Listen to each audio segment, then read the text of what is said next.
meča, odličan ulaz. Dobar single leg, pustio je po gol.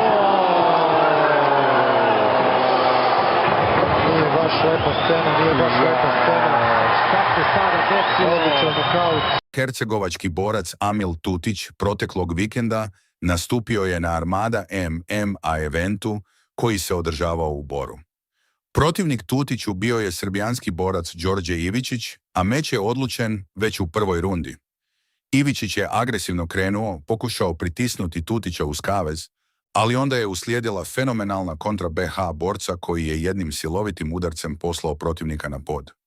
Bilo je jasno da je Ivičić nokautiran, a sudac je momentalno prekinuo borbu, čime je Tutić došao do prve pobjede u profesionalnoj MMA karijeri. Poznato je da je ovu borbu obilježilo i ono što je uslijedilo nakon iste, kada je Tutić tokom obraćanja u kavezu poslao pozdrave svojim Bišćanima i Bošnjacima. Tada je publika počela zviždati, a BH borac im se obratio uvredljivim riječima.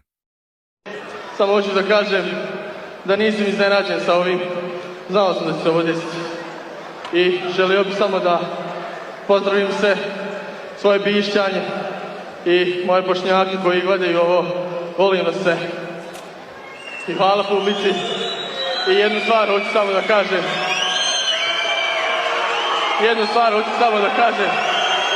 Želim da...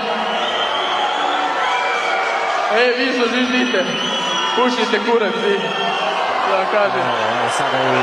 Isprovociranje od strane publike, ali to ne priliči jednom sportistu.